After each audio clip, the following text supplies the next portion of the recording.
आज हम पढ़ना स्टार्ट कर रहे हैं अल्कोहल के बारे में। आज के लेक्चर में हम लोग डिस्कस करेंगे अल्कोहल का इंट्रोडक्शन, उसका क्लासिफिकेशन एंड आफ्टर दैट इसका नोमेनक्लेचर के बारे में हम डिस्कस करेंगे। सबसे पहले हम स्टार्ट करते हैं अल्कोहल के इंट्रोडक्शन के बारे में, यानी कि अल्कोहल्स क्या होते हैं। तो अगर हम बात करें अल्कोहल्स की, तो अल्कोहल्स को डिराइव किया जाता है हाइड्रोकार्बन से। किनसे डिराइव किया जाता है? हाइड्रोकार्बन से डिराइव किया जा सकता है। होते क्या है बेसिकली आपके अल्कोहल? हाइड्रोकार्बन्स के डेरिवेटिव्स होते हैं। किस तरह से? अगर आप हाइड्रोकार्बन्स में वन और मोर हाइड्रोजन को रिप्लेस कर दो, अगर आप उसके अंदर रिप्लेस कर देते हो एक या उससे ज्यादा हाइड्रोजन्स को, और किससे रिप्लेस कर रहे हो? आप रिप्लेस कर दो अगर उसे हाइड्रोक्सिल ग्रुप से, अगर आप उसे हाइड्रोक्सिल ग्रुप से रिप्लेस कर दो, यानी कि एक या उससे ज्यादा हाइड्रोजन की जगह आप क्या ले आओ? हाइड्रोक्सिल ग्रुप ले आओ। Hydroxyl group that means OH group, यानी कि इफ वन और more H is replaced by OH group, then तो आपका हाइड्रोकार्बन किस में कन्वर्ट हो जाता है? अल्कोहल में कन्वर्ट हो जाता है। किस तरह से? हम सबसे सिंपल एग्जांपल लेते हैं मीथेन का, CH4।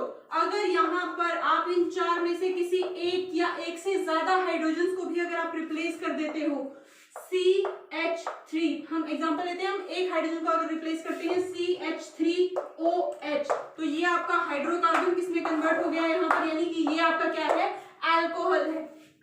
तो यानी कि आपको हाइड्रोकार्बन्स को रिप्लेस कर देते हो अगर आप एक या उससे ज्यादा हाइड्रोजन को, तो जो आपके पास ये नई स्पीसीज बनती है, ये स्पीसीज आपकी क्या है? अल्कोहल है।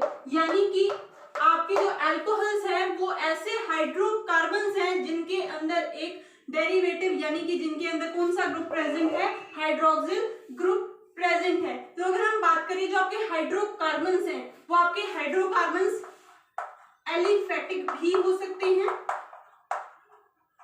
एलिफेटिक भी होते हैं और एरोमेटिक भी होते हैं। तो अगर आप बात करो एलिफेटिक हाइड्रोकार्बन्स में, अगर आपको नजर आए कि एलिफेटिक हाइड्रोकार्बन है और वहां पर OH ग्रुप से रिप्लेस हुआ है, तो दैट मींस वो क्या बन जाएंगे? ये क्या डिराइव करेंगे? एलिफेटिक अल्कोहल डिराइव करेंगे, यानी कि जो इनसे अल्कोहल बनेंगे वो कैसे होंगे? Aliphatic alcohol. और जो एरोमेटिक स्पीसीज से बनेंगे वो कैसे होंगे? आपके एरोमेटिक अल्कोहल्स, एरोमेटिक अल्कोहल्स। और यहां पर एरोमेटिक अल्कोहल्स के केस में एक और कैटेगरी बनती है। किस तरह से? हम एग्जांपल लेके समझाते हैं इसको। हाँ जी, एलिफेटिक का तो ये एग्जांपल हो गया।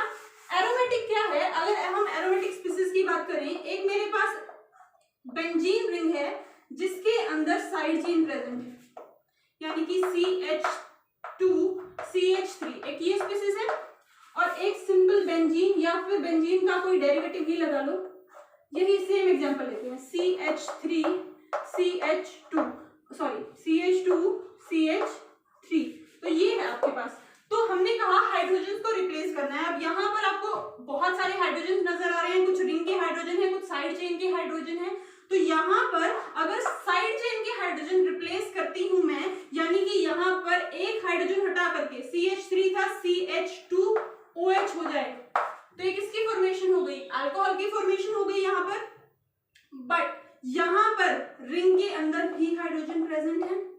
तो अगर आप रिंग के हाइड्रोजन को रिप्लेस करते हो, यानी कि यहाँ पर जो H ग्रुप था, अगर मैं उसे OH से रिप्लेस करती हूं, तो यहाँ पर जो स्पीसीज बनती हैं, ये स्पीसीज तो आपकी क्या रहेगी? अल्कोहल की कैटेगरी में। और ये स्पीसीज क्या है? यानी बेंजीन रिंग से अगर आपका OH ग्रुप डायरेक्टली अटैच है, तो ये क्या है आपका?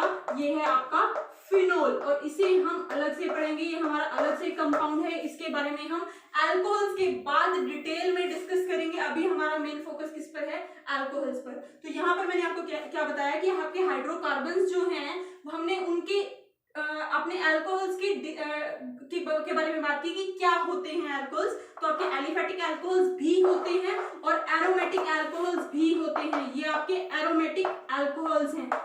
बट अगर आपका OH ग्रुप डायरेक्टली अटैच है, तो वो अल्कोहल की कैटेगरी में ना आकर के किस कैटेगरी में आ जाता है? फिनोल्स की कैटेगरी में आ जाता है। तो यहाँ पर मैंने आपको डिफरेंशिएट करके बताया है कि आप किस तरह से पहचानोगे आपके अल्कोहल्स और फिनोल्स को। तो सिंपल है बिल्कुल, अगर रिंग के साथ OH ग्रुप अटैच है तो वो फिनोल है, और अगर आपका साइड चेन के साथ प्रेजेंट है तो वो आपका किसकी कैटेगरी में आएगा, एरोमेटिक अल्कोहल्स की कैटेगरी में आएगा। तो ये सब था आपका कि आपके अल्कोहल्स क्या होते हैं। इसके बाद हम देखते हैं इसके क्लासिफिकेशन के बारे में। तो अगर हम बात करें क्लासिफिकेशन ऑफ अल्कोहल्स के बारे में, तो अल्कोहल्स को क्लासिफाई किया जा सकता है डिपेंड्स ऑन डिफरेंट प्रॉपर्टीज, या आप अलग अलग तरीके से उसे क्लासिफाई कर सकते हो। तो सबसे पहले हम बात करते हैं कि ब्रॉड सी अगर हम क्लासिफिकेशन की बात करें, जिसके बारे में हम डिस्कस भी किया है कि आपके अल्कोहल्स को ब्रॉडली डिवाइड किया जा सकता है 2 कैटेगरीज में। फर्स्ट आपके एलिफेटिक अल्कोहल्स,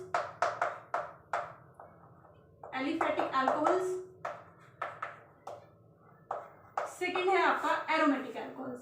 बहुत सिंपल है, अभी हमने डिस्कस किया है कि किस तरह से हमने इसको क्लासिफाई किया है, कि हमें पता है कि जो आपके अल्कोहल्स हैं वो क्या है, वो है हाइड्रोक्सी डेरिवेटिव्स ऑफ हाइड्रोकार्बन्स। तो जिस हाइड्रोकार्बन के साथ ये OH ग्रुप लिंक्ड है उसी के बेसिस पर उसे क्लासिफाई किया जा सकता है। फॉर एग्जांपल CH3 CH2OH, ये एक एलिफेटिक चेन के साथ अटैच है OH ग्रुप यहाँ पर, यानी एलिफेटिक चेन का पार्ट है, तो ये क्या है आपका एलिफेटिक अल्कोहल, यानी कि इसका जो हाइड्रोकार्बन जिससे ये डिराइव हुआ है तो ये आपका हाइड्रोक्सिल डेरिवेटिव है एलिफेटिक हाइड्रोकार्बन का। ये आपका हाइड्रोक्सी डेरिवेटिव है किसका, आपका एलिफेटिक हाइड्रोकार्बन का। तो इसी तरह से कोई भी एलिफेटिक चेन हो, कितनी ही बड़ी हो, कोई ब्रांचिंग हो और समथिंग एल्स, तो आपका क्या है, अगर ये आपका एलिफेटिक चेन के साथ अटैच है तो ये आपका किस कैटेगरी में आएगा, एलिफेटिक अल्कोहल्स। तो एक ब्रॉड सी डिवीजन है, एक सिंपल सी डिवीजन है, बट अगर आपका एरोमेटिक रिंग की साइड चेन के साथ अटैच है, क्योंकि अगर मेन चेन के साथ है वो तो कंपाउंड ही अलग हो गया, उसकी तो सारी केमिस्ट्री ही अलग हो गई, बट अगर ये साइड चेन के साथ अटैच है तो दैट मींस ये क्या है, आपका एरोमेटिक अल्कोहल्स की कैटेगरी में आ गया। तो एक सिंपल सा पहला आपका क्लासिफिकेशन किस पर है, डिपेंड्स ऑन द हाइड्रोकार्बन, क्योंकि ये क्या है, आपके हाइड्रोक्सी डेरिवेटिव्स हैं किसके, हाइड्रोकार्बन्स के। तो हाइड्रोकार्बन चेन यानी कि आपकी मेन चेन पर ही आप कह सकते हो डिपेंड करता है। तो ब्रॉडली आपको 2 कैटेगरीज में डिवाइड कर सकते हो आप अल्कोहल को, aliphatic alcohols and aromatic alcohols. हाँ जी, तो इसके बाद हम देखते हैं कि और किस तरह से क्लासिफाई किया जा सकता है आपके अल्कोहल्स को। तो आपके अल्कोहल्स को क्लासिफाई किया जा सकता है on the basis of number of hydroxyl group. Next classification है classification on the basis of number of hydroxyl group, यानी कि आपके कंपाउंड के अंदर कितने हाइड्रोक्सिल ग्रुप प्रेजेंट हैं उसके बेसिस पर क्लासिफाई किया जा सकता है आपके अल्कोहल्स को। जैसा कि हमें पता है कि जो आपके अल्कोहल्स होते हैं वो हाइड्रोक्सी डेरिवेटिव होते हैं आपके एलिफेटिक कार्बन के, और हमें पता है एक या उससे ज्यादा, हमने स्टार्टिंग में ही ये बात की कि आप एक या उससे ज्यादा हाइड्रोजन्स को रिप्लेस किया जा सकता है। तो किस तरह से किया जा सकता है, फॉर एग्जांपल अगर मैं बात करती हूँ CH3CH3, यानी कि अगर मैं इथेन की बात करूं तो यहाँ पर अगर मैं एक हाइड्रोजन को अगर रिप्लेस करती हूँ, यानी कि क्या कर सकती हूँ, मैं किसी एक हाइड्रोजन को रिप्लेस कर सकती हूँ, यानी कि ये CH3CH2OH ये आपका क्या बन गया, आपका अल्कोहल की फॉर्मेशन हो गई, यानी कि यहाँ पर एक हाइड्रोजन को हमने रिप्लेस किया है किससे, हाइड्रोक्सिल ग्रुप से। अब यहाँ पर आपके पास था CH3CH3, यानी कि हमने इथेन का एग्जांपल लिया था, यहाँ पर आपने एक हाइड्रोजन को रिप्लेस किया, अब एक की जगह 2 हाइड्रोजन भी रिप्लेस हो सकते हैं, किस तरह से, CH3 था हमारे पास, दोनों से एक एक हाइड्रोजन को निकाल दें और दोनों जगह एक एक हाइड्रोक्सिल ग्रुप हम ले आए, यानी कि 2 हाइड्रोजन्स रिप्लेस हो जाएं अगर आपके हाइड्रोक्सिल ग्रुप से। हमने क्या कहा, number of basis of hydroxyl group, तो यहां पर आपका एक हाइड्रोक्सिल ग्रुप है, यहां पर आपके 2 हाइड्रोक्सिल ग्रुप हैं, सिमिलरली आपके 2 से ज्यादा हाइड्रोक्सिल ग्रुप भी हो सकते हैं, फॉर एग्जांपल CH2CH2, यानी कि तीनों के तीनों कार्बन पर आपके क्या हो सकते हैं, हाइड्रोक्सिल ग्रुप हो सकते हैं, यानी कि यहां पर नंबर ऑफ हाइड्रोक्सिल ग्रुप आपके कितने हो गए, 3 हो गए। अब जैसे 1, 2 या 3 हाइड्रोक्सिल ग्रुप हो सकते हैं, वैसे ही इससे ज्यादा भी हो सकते हैं। हम एक एग्जांपल लेते हैं CH2OH, CHOH CHOH CHOH हाँ जी, एक हाइड्रोक्सिल ग्रुप, दो हाइड्रोक्सिल ग्रुप, तीन हाइड्रोक्सिल ग्रुप और चार हाइड्रोक्सिल ग्रुप। इसके बेसिस पर इन्हें क्लासिफाई किया जा सकता है। किस तरह से क्लासिफाई किया जा सकता है? तो अगर हम बात करें इनकी क्लासिफिकेशन की, तो आपके on the basis of number of hydroxyl group आप कह सकते हो कि जिस अल्कोहल के पास एक आपका OH ग्रुप है यानी एक हाइड्रोक्सी ग्रुप है, उसे रखा जाता है मोनोहाइड्रिक अल्कोहल की कैटेगरी में। यानी फर्स्ट कैटेगरी आपके पास क्या है? Monohydric alcohol. Monohydric alcohol similarly containing 2H group, that means dihydric alcohol, dihydric alcohol. Similarly containing 3OH group, that is trihydric alcohol,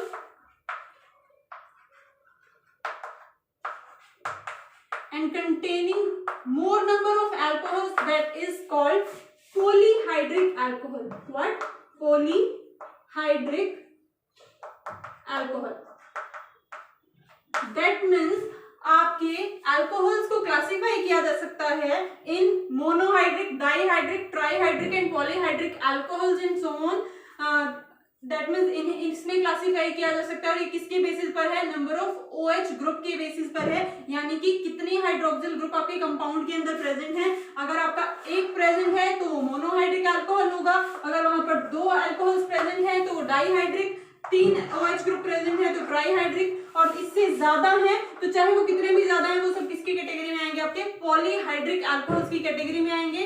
तो यहाँ पर हमने देखा कि आपके अल्कोहल्स जो कि अगर हम बात करें तो यहाँ पर आपके OH ग्रुप अलग अलग कार्बन्स के साथ अटैच हैं, पर ऐसा हमेशा हो जरूरी नहीं है। तो हम देख रहे थे classification of alcohol on the basis of hydroxyl group. हमने कुछ कैटेगरीज पढ़ी थी इस केस में, monohydric alcohol, dihydric alcohol, trihydric alcohol and polyhydric alcohol. इन्हें डिवाइड किया गया था किसके बेसिस पर? नंबर ऑफ OH ग्रुप के बेसिस पर, यानी कि आपकी हाइड्रोकार्बन चेन के साथ कितने OH ग्रुप अटैच है उसके बेसिस पर। अगर आपका एक OH ग्रुप अटैच है तो वो आपका क्या था? मोनोहाइड्रिक की कैटेगरी में डाला था हमने। अगर दो OH ग्रुप अटैच है वो डाईहाइड्रिक, इसी तरह से तीन OH ग्रुप हैं तो वो क्या है? आपका ट्राईहाइड्रिक अल्कोहल की कैटेगरी में, और उससे ज्यादा जितने भी होंगे वो पॉलीहाइड्रिक अल्कोहल की कैटेगरी में। तो हमने यहाँ पर देखा कि जो भी आपके number of OH group increase हो रहे हैं 1 to 2 to 3 and 4, तो हमने ये देखा कि यहाँ पर जो हाइड्रोजन रिप्लेस हो रहे हैं OH ग्रुप से वो अल्टरनेट कार्बन के हैं। कहीं पर भी आपने सेम कार्बन पर दो OH ग्रुप नहीं देखे, यानी कि आपने ये केस नहीं देखा कि एक ही कार्बन के साथ दो OH ग्रुप हो, क्योंकि हमें तो OH ग्रुप से मतलब है ना कि दो OH ग्रुप होने चाहिए, हम डाईहाइड्रिक की कैटेगरी में डाल सकते हैं उसको। तो यानी कि सेम कार्बन के पास, जिसके पास यहाँ पर अगर मैं बात करूं इथेन, तीन हाइड्रोजन है एक कार्बन के पास, तो हमने एक ही रिप्लेस किया, जो दूसरा हमने रिप्लेस किया वो दूसरे कार्बन से किया, हमने सेम कार्बन से रिप्लेस नहीं किया। यानी कि ऐसा कुछ हमने नहीं पढ़ा। क्यों नहीं पढ़ा? अब नहीं पढ़ा है दैट मींस उसका रीजन तो होगा, क्योंकि हमें तो हमारा तो सिंपल डेफिनेशन है, अगर दो OH ग्रुप है वो डाईहाइड्रिक है तो ये भी डाईहाइड्रिक होना चाहिए, और ऑब्वियसली है, आप देखकर ही बता सकते हो कि ये क्या है? डाईहाइड्रिक अल्कोहल है। बट क्या है कि ये जो डाईहाइड्रिक अल्कोहल है, यानी कि सेम कार्बन पर दो OH ग्रुप्स का अटैच होना, ये आपका बेसिकली स्टेबल नहीं होता। और अगर ऐसा हो जाता है, यानी कि जब आपका ये हाइड्रोजन रिप्लेस होगा किससे? OH ग्रुप से रिप्लेस होगा, यानी कि सेम कार्बन पर दो OH ग्रुप आते हैं, तो ये क्या होता है? फटाफट से एक वाटर मॉलिक्यूल को रिमूव कर देगा, और जिसके बाद ये खुद को किसमें कन्वर्ट कर लेगा? कार्बोनिल ग्रुप में कन्वर्ट कर लेगा। किस तरह से? मैं आपको इसका रीजन बता देती हूँ कि होता क्या है। यहाँ पर ये आप कार्बन देख रहे हो, ये कार्बन क्या है? यहाँ पर sp3 हाइब्रिडाइज्ड है, यानी कि इसमें 4 सिंगल बॉन्ड बनाए हैं, तो दैट मींस इसको 4 हाइब्रिड ऑर्बिटल्स की जरूरत रही होगी, तो जिस वजह से क्या है? sp3 हाइब्रिडाइज्ड है, sp3 हाइब्रिडाइज्ड है, और इसके साथ आपने दो OH ग्रुप अटैच किए हैं, यानी कि दो ऑक्सीजन डायरेक्टली अटैच किए हैं, और ऑक्सीजन क्या है? इलेक्ट्रोनेगेटिव। अब इलेक्ट्रोनेगेटिव है तो उसका काम क्या है? इलेक्ट्रॉन टेंडेंसी को अपनी तरफ खींचना, तो ये भी इलेक्ट्रॉन टेंडेंसी को अपनी तरफ तरफ खींचेगा, ये भी इलेक्ट्रॉन टेंडेंसी को अपनी तरफ खींचेगा, बट ये भी तो क्या है, कार्बन है, तो इसके कंपैरिजन में कुछ ना कुछ तो इलेक्ट्रोनेगेटिविटी इसकी भी होगी ना। तो ये क्या करेगा, कुछ इलेक्ट्रॉन डेंसिटी को अपनी तरफ खींचने की कोशिश करेगा, बट ये कैसा है, sp3 हाइब्रिड कार्बन है, तो ये खुद को कन्वर्ट करने की कोशिश करता है sp2 हाइब्रिड कार्बन में। हमें पता है कि अगर इलेक्ट्रोनेगेटिविटी की बात करें तो आपका sp2 हाइब्रिड ऑर्बिटल जो होता है वो ज्यादा इलेक्ट्रोनेगेटिव होता है इन कंपैरिजन टू sp3। तो ऐसे में क्या है, इस कार्बन के साथ दो ऑक्सीजन अटैच है और दोनों इलेक्ट्रोनेगेटिविटी को अपनी तरफ खींच रहे हैं, यानी दोनों इलेक्ट्रॉन्स को अपनी तरफ खींच रहे हैं, जिसकी वजह से कार्बन पर बहुत ही ज्यादा कम इलेक्ट्रॉन डेंसिटी हो गई है। दो इतने स्ट्रॉन्ग इलेक्ट्रोनेगेटिव एटम अगर खींचेंगे तो ऑब्वियसली कम हो जाएगी, जिसकी वजह से ये अनस्टेबल फील करेगा, इसको अच्छा फील नहीं होगा। तो ये क्या कोशिश करेगा कि इनमें से कोई एक अगर खींच ही रहे हैं तो ये इनमें से दोनों में से किसी एक को बोलेगा चल ठीक है भाई तू ले जा, यानी कि अगर तुझे इलेक्ट्रॉन लेके जा रहे हैं तो कंप्लीटली ले जा। तो जैसे ही अपने इलेक्ट्रॉन कंप्लीटली लेकर के यानी OH नेगेटिव की फॉर्म में रिमूव होता है तो कार्बन पर क्या आ गया, पॉजिटिव चार्ज आ गया। अब कार्बन पर पॉजिटिव चार्ज आ गया तो इस ऑक्सीजन का काम इलेक्ट्रोनेगेटिविटी होने के साथ साथ इसके पास लोन पेयर्स भी होते हैं, तो यहाँ पर ये कोशिश करेगा इसके साथ बॉन्ड बनाने की, यानी कि इसके लोन पेयर तो यहाँ पर बॉन्ड फॉर्मेशन कर लेंगे और इसकी इलेक्ट्रॉन डेफिशिएंसी को कौन कंप्लीट करेगा, इसकी इलेक्ट्रॉन डेफिशिएंसी को ये हाइड्रोजन बलिदान देकर के, यानी कि अपने इलेक्ट्रॉन्स इसे देकर चला जाएगा और H पॉजिटिव यानी इसके साथ वाटर मॉलिक्यूल की फॉर्म में रिमूव हो जाएगा और एक इसमें कन्वर्ट हो जाएगा, आपका कार्बोनिल ग्रुप में कन्वर्ट हो जाएगा। तो इसीलिए आपको इस तरह के आपके कंपाउंड यानी इस तरह के डाइहाइड्रिक कंपाउंड आपको नजर नहीं आते। तो ऑब्वियसली दो में अनस्टेबल है तो तीन तो अटैच करने का मतलब ही नहीं बनता।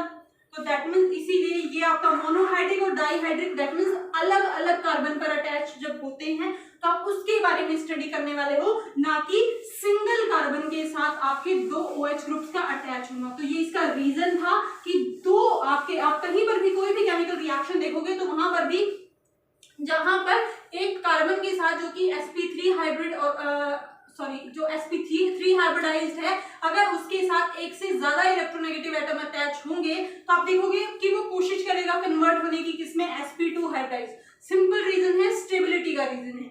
हाँ जी, तो हमने देखा कि हमारे पास मोनो डाई ट्राई इस तरह के आपके कंपाउंड्स हैं अल्कोहल्स में। तो यहाँ पर हम एक एक करके स्टडी करेंगे मोनोहाइड्रिक अल्कोहल्स को, सिमिलरली फिर आप डाई और फिर ट्राई के बारे में स्टडी करेंगे। तो स्टार्ट करेंगे हम मोनोहाइड्रिक अल्कोहल्स को, इन्हीं को हम पहले डिटेल में स्टडी करेंगे, इसके बारे में अभी इसके बाद फर्दर डिस्कस करेंगे। स्टार्ट यहाँ से करते हैं। हाँ जी, तो अगर आप बात करो मोनोहाइड्रिक अल्कोहल्स को, तो जो आपके मोनोहाइड्रिक अल्कोहल्स हैं इनको भी फर्दर क्लासिफाई किया जा सकता है। हाँ जी, किस तरह से क्लासिफाई किया जा सकता है, वो क्लासिफिकेशन है on the basis of nature of carbon atom, कि आपका जिस कार्बन के साथ OH ग्रुप अटैच है उसका नेचर कैसा है, यानी कि इस कार्बन पर डिपेंड करेगा, जिसके बेसिस पर इसे क्लासिफाई किया जा सकता है primary, secondary and tertiary alcohol. किस तरह से, जिस कार्बन के साथ ये अटैच है अगर वो कार्बन कैसा है, प्राइमरी कार्बन है, यानी कि फर्दर एक ही कार्बन के साथ अटैच है, तो वो किसका एग्जाम्पल हो गया, आपका प्राइमरी अल्कोहल का। हाँ जी, ये आपका एक प्राइमरी कार्बन है इसी कार्बन की जिसके साथ OH ग्रुप अटैच है, उसके नेचर की बात कर रहे हैं। अगर ये सेकेंडरी होता, किस तरह से, CH3 CH3, तो ये फर्दर आगे दो कार्बन के साथ डायरेक्टली अटैच है, तो ये कैसा हो गया, सेकेंडरी। तो यहाँ पर जो OH ग्रुप अटैच हो गया तो ये किस कार्बन के साथ है, सेकेंडरी के साथ, तो इसीलिए इसे प्राइमरी अल्कोहल बोलेंगे। Depends on the nature of carbon atom, इस कार्बन एटम के नेचर की वजह से, और इसे क्या बोलेंगे हम, सेकेंडरी अल्कोहल। तो ये फर्दर क्लासिफिकेशन है आपके मोनोहाइड्रिक अल्कोहल की, primary alcohol, secondary alcohol and tertiary alcohol. Example की अगर मैं बात करूं टर्शियरी अल्कोहल के एग्जांपल की,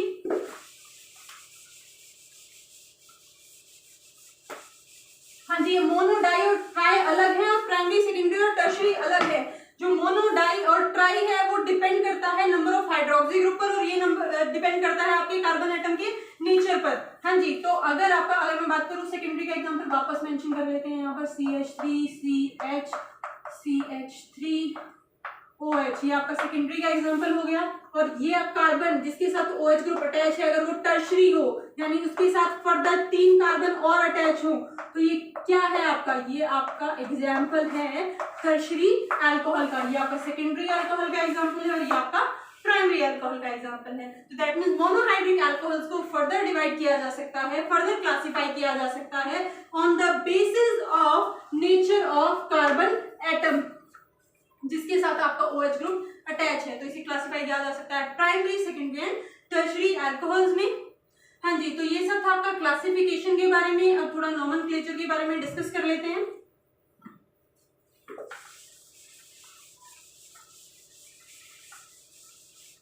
हाँ जी, अगर हम बात करें नोमेनक्लेचर सिस्टम की, तो आपका नोमेनक्लेचर के लिए IUPAC सिस्टम तो होता ही है। इसके अलावा जो आपके अल्कोहल्स होते हैं वो अपने कॉमन नाम से भी बहुत अच्छे से जाने जाते हैं। तो हम डिस्कस कर लेते हैं सबसे पहले कि क्या क्या सिस्टम होते हैं हमारे पास। तो बेसिकली 3 सिस्टम होते हैं जिसके थ्रू आप नोमेनक्लेचर कर सकते हो। किसका? मोनोहाइड्रिक अल्कोहल्स को हम डिस्कस कर रहे हैं यहाँ पर। उसी के बारे में हमने बोला था हम डिटेल में जाएंगे, तो नोमेनक्लेचर भी हम उन्हीं का डिस्कस कर रहे हैं।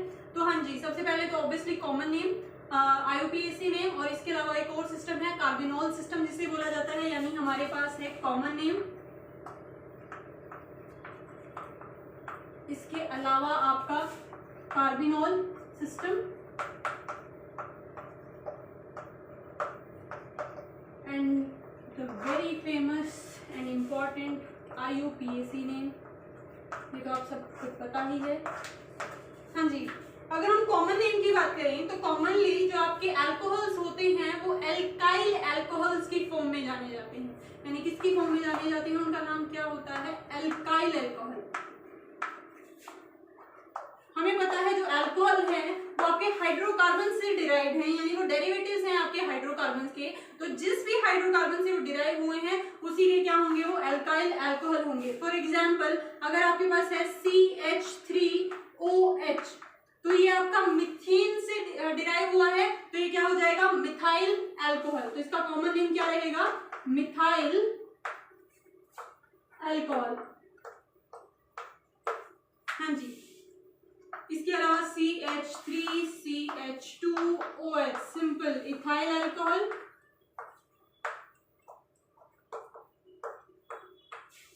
हाँ जी, CH3CH2CH2OH, ये आपके पास क्या हो गया? Propyl alcohol.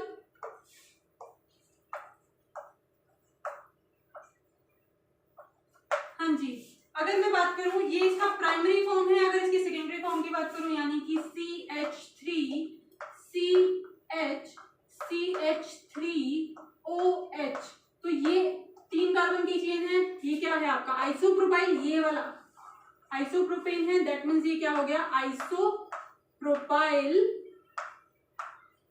अल्कोहल। तो सिंपल है, जो भी आपकी साइड चेन होगी यानी कि OH ग्रुप के अलावा जो भी है उसको आप एल्काइल का नाम दोगे और साथ में जो OH ग्रुप अटैच है उसके लिए अल्कोहल मेंशन कर दोगे। हाँ जी, बिल्कुल सिंपल है आपका कॉमन नेम सिस्टम।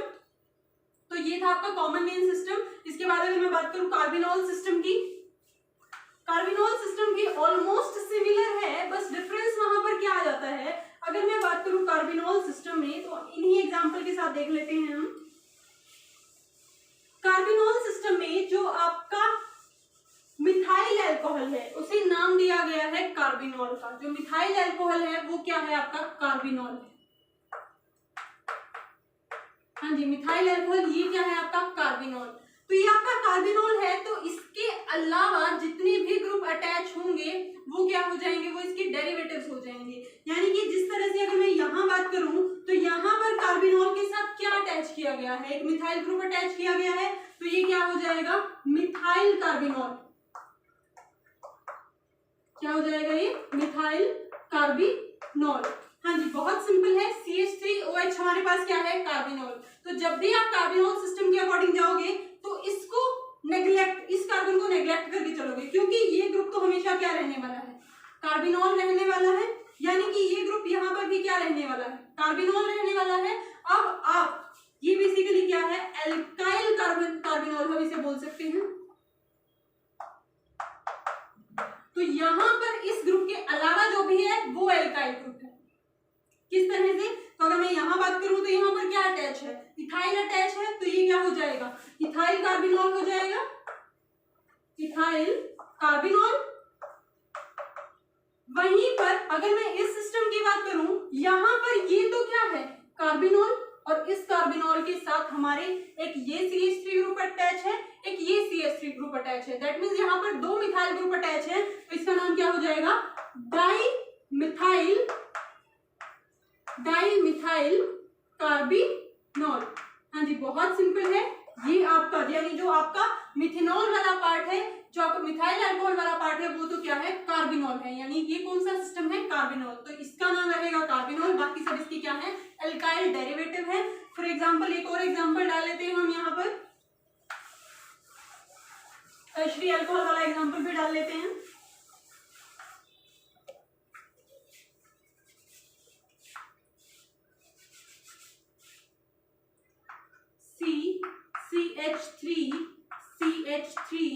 CH3OH। यहाँ पर जिस कार्बन के साथ OH ग्रुप अटैच है और ये OH ग्रुप, ये तो क्या है?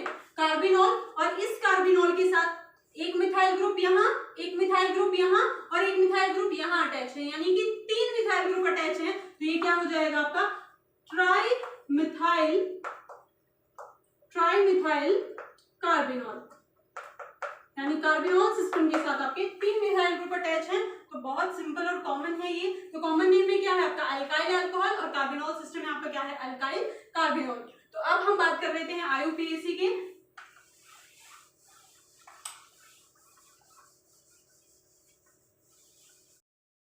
हाँ जी, अगर हम बात करें IUPAC सिस्टम के अंदर जो अल्कोहल्स होते हैं उनका नेमिंग के लिए जो रूल्स होते हैं वो सेम वही होते हैं जो हाइड्रोकार्बन्स के लिए होते हैं, बट यहाँ पर आपका सब्स्टिट्यूएंट यानी यहाँ पर आपका functional group OH hydroxy group आ जाता है यहाँ पर। तो इस फंक्शनल ग्रुप के आने की वजह से एक सफिक्स यूज किया जाता है आपके IUPAC नेमिंग के अंदर, और वो सफिक्स क्या रहता है? वो सफिक्स है आपका ओल। तो अगर मैं बात करूं हाइड्रोकार्बन्स की, तो हाइड्रोकार्बन्स या तो एल्केन होते हैं या एल्कीन होते हैं या एल्काइन होते हैं, यानी एन इन आइन टर्म्स यूज की जाती है उसके लिए लास्ट में, यानी कि एंड जो होता है वो ई के साथ होता है। तो जब एल्केन के साथ ऑल सफिक्स को ऐड किया जाता है तो आपका ई जो है वो रिमूव हो जाता है और आपका क्या बन जाता है? एल्केनॉल बन जाता है, एल्केनॉल। तो इस तरह का आपका जो रहता है आपका नोमेनक्लेचर, IUPAC नोमेनक्लेचर रहता है किसके लिए? अल्कोहल के लिए। तो यहाँ पर हमने देखा कि आप सफिक्स यूज करोगे ऑल, तो ये तो बेसिक हो गया। तो अगर हम बात करें IUPAC नोमेनक्लेचर में और किन चीजों का, अल्कोहल की नेमिंग करते टाइम आपको और किन पॉइंट्स का ध्यान रखना है, तो आपको सिंपल 2-3 चीजें हैं जिनका आपको ध्यान रखना है। फर्स्ट ऑफ ऑल तो आपकी जो मेन चेन रहेगी, यानी कि जो आपकी चेन रहेगी, जो आपकी मेन चेन रहेगी, उसमें आपको ये चीज ध्यान रखनी है कि मेन चेन के अंदर सबसे पहले तो जिस कार्बन के साथ आपका OH ग्रुप अटैच है वो होनी ही चाहिए, यानी मेन चेन वही रहेगी जो कि आपका फंक्शनल ग्रुप को कंटेन करेगी। ठीक है, तो आपका OH ग्रुप कंटेन होना चाहिए आपकी चेन के अंदर। दूसरा कि आपको जिस कार्बन के साथ OH ग्रुप अटैच है उसको आपको मिनिमम पोजीशन देनी है, और उसके बाद आप अपने सब्स्टिट्यूएंट्स को पोजीशन दे सकते हैं और सब्स्टिट्यूएंट्स को मेंशन कर सकते हैं।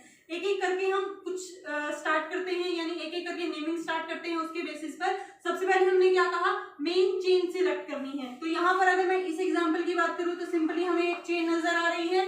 अगर मैं नेमिंग की बात करूं तो नंबरिंग की बात करूं तो नंबरिंग आपको इस तरह से करनी है कि मिनिमम पोजीशन किस कार्बन को मिले जिसके साथ OH ग्रुप अटैच है, यानी कि फर्स्ट इसको, सेकंड इधर और ये थर्ड। तो अगर मैं नेमिंग की बात करूं तो ये क्या है आपका? प्रोप, सभी के सभी क्या है? सिंगल बॉन्ड है, तो एन, हाँ जी, प्रोपेन। यहां पर ई तो नहीं आएगा। कौन सी पोजीशन पर है आपका OH ग्रुप अटैच? 1 पर, तो प्रोपेन 1 ऑल। तो ये क्या हो गया आपका? Propane 1 all. ये IUPAC नेमिंग हो गया इसका। सिमिलरली अगर आप नेक्स्ट पर जाते हो तो यहाँ पर सिर्फ सबसे पहले आपको वही मेन चेन सिलेक्ट करनी है। तो यहाँ पर आपको एक चेन नजर आ रही है, यानी अगर मैं किसी तरफ से भी जाती हूँ तो 3-3 कार्बन है तो हम स्ट्रेट चेन को ही सिलेक्ट करेंगे। तो हमने स्ट्रेट चेन सिलेक्ट की। तो हाँ जी, नंबरिंग इसको मिनिमम पोजीशन देनी है 1 2 3, यानी यहाँ पर आपको प्रायोरिटी देनी थी कि सब्स्टिट्यूएंट को दो या फंक्शनल ग्रुप को दो। हमारा बहुत क्लियर है कि जिसके साथ OH ग्रुप अटैच है उसे मिनिमम नंबर मिलना चाहिए, और यहाँ से मिनिमम नंबर मिल रहा है हमें, तो 1 हमें मिल रहा है। तो अगर हम इसकी नेमिंग की बात करें, सबसे पहले हम क्या देखेंगे, सब्स्टिट्यूएंट्स। तो सब्स्टिट्यूएंट 2 पोजीशन पर, यानी सेकंड कार्बन के साथ आपके दो सब्स्टिट्यूएंट अटैच हैं, दोनों मिथाइल ग्रुप, यानी कि ये क्या है, 2 डाइमिथाइल, 2 डाइमिथाइल।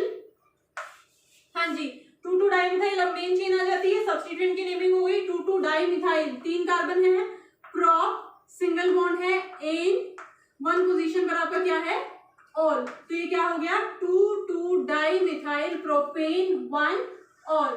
तो ये नेमिंग किसकी हो गई, ये वाले की हो गई, यानी यहाँ से ये भी हमारा हो गया।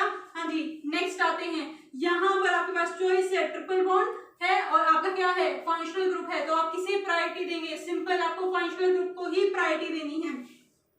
हाँ जी, फंक्शनल ग्रुप को हमने priority the, that means chain आपकी क्या रहेगी, 1 2 3 एंड 4। हाँ जी, सिंपली कोई सब्स्टिट्यूएंट नहीं है, सिर्फ ट्रिपल बॉन्ड है, वो हम बाद में देखेंगे। तो सबसे पहले मेन चेन का नाम आएगा, हाँ जी, 1 2 3 4, 4 कार्बन है, ब्यूट। हाँ जी, थर्ड पोजीशन पर क्या है, आइन, ब्यूट 3 आइन। हाँ जी, ई नहीं आएगा, फर्स्ट पोजीशन पर क्या है, ऑल। सिंपली डन, ब्यूटेन, ब्यूटाइनॉल, दैट मींस ब्यूट 3 आइन 1 ऑल। क्लियर। हाँ जी, उसके बाद हम यहाँ आते हैं, यहाँ पर भी सेम वही, आपको मेन चेन सिलेक्ट करनी है वो जहां पर आपका OH ग्रुप आ जाए। तो यहाँ पर अगर आप देखो तो ये एक ऐसी चेन है जिसमें OH ग्रुप और सब्स्टिट्यूएंट, यानी एक सब्स्टिट्यूएंट बनता है और सबसे लेंथ में भी लंबी है। अब बात आती है नंबरिंग की। मेन चेन तो हो गई सिलेक्ट की हमारी, ये है मेन चेन। नंबरिंग की बात करो, या तो इस तरफ से या उस तरफ से, तो उस तरफ से सेकंड पोजीशन आ रहा है OH को। हाँ जी, तो 1 2 3 4 5 6, आपको मिनिमम नंबर देना है। हम मिनिमम पॉसिबल 2 ही था, हमने इसको 2 दे दिया। हाँ जी, 6 कार्बन की चेन है। सबसे पहले हम सब्स्टिट्यूएंट, कौन से पोजीशन पर है सब्स्टिट्यूएंट, 4 पर। तो दैट मींस हमारे पास क्या है, 4 मिथाइल, 6 कार्बन की चेन है, हेक्स। हाँ जी, सिंगल बॉन्ड है एन, 2 पोजीशन पर क्या है हमारे पास, ऑल। तो 2 ऑल, दैट मींस ये हमारे पास हेक्सेन 2 ऑल बन गया। हाँ जी, तो ये आपके इस कंपाउंड के लिए नाम हो गया। हाँ जी, सिर्फ आपको फर्स्ट लेटर अल्फाबेट करना होता है, इसके बाद आपको सारे के सारे स्मॉल लेटर्स करने होते हैं। इसके अलावा आपको हाइफेंस का भी ध्यान रखना होता है। हाँ जी, लास्ट है, सेकंड लास्ट है हमारे पास ये, जहां पर आपके पास एक सब्स्टिट्यूएंट है और एक आपके पास क्या है, फंक्शनल ग्रुप है। तो आप अपने OH को ही प्रायोरिटी दोगे। यहाँ पर भी क्लोरीन की कंपैरिजन में उसके लिए आपके पास टेबल होती है जो आप ऑलरेडी कर चुके हो। हाँ जी, तो यहाँ पर 1 2 3 4, सिंपल आपके 4 कार्बन की आपके पास चेन आ रही है, एक स्ट्रेट चेन आ रही है। सबसे पहले आप सब्स्टिट्यूएंट्स को लिखोगे एक प्रीफिक्स की फॉर्म में। हाँ जी, क्या है यहाँ पर क्लोरीन, और क्लोरीन को क्या लिखते हैं, क्लोरो। जब ये प्रीफिक्स होता है तो इसे क्या लिखते हैं, जब ये सब्स्टिट्यूएंट की तरह होता है ये क्या होता है, क्लोरो। तो दैट मींस हमारे पास 3 पोजीशन पर क्या है, chloro, that means 3 chloro. 4 carbon है, ब्यूट एन 1 पर all, simple 3 chloro butane 1 all. हाँ जी, तो ये इसके लिए हो गया। हाँ जी, लास्ट हम एक एग्जांपल ले रहे हैं जहां पर ये आपका कैसा अल्कोहल है, एरोमेटिक अल्कोहल है। सिंपल है, एरोमेटिक अल्कोहल है आपके पास। तो एरोमेटिक अल्कोहल में आपको करना क्या होता है, 1 सेकेंड, CH2CH2OH, कुछ मिसिंग लग रहा था, एक कार्बन की आपको कंप्लीट करनी, ऐसी चीजें देख लिया करो अपना।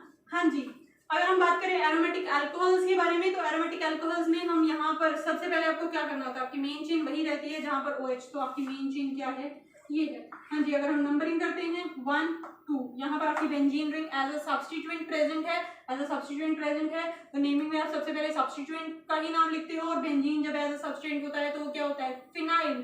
तो दैट मींस यहाँ पर आपका 2 पोजीशन पर क्या है, फिनाइल, 2 फिनाइल। हाँ जी, 2 कार्बन की चेन है, तो एक सिंगल बॉन्ड है एन, और 1 पोजीशन पर क्या है आपका ऑल। तो 2 फिनाइल, सॉरी ये गैप नहीं आना चाहिए, इस चीज का ध्यान रखना। 2 फिनाइल इथेन 1 ऑल। तो ये था आपका IUPAC नोमेनक्लेचर के कुछ एग्जांपल। आई होप आपको यहाँ से समझ आया है। अगर आपको कुछ डाउट है तो आप पूछ सकते हैं। Thank you so much.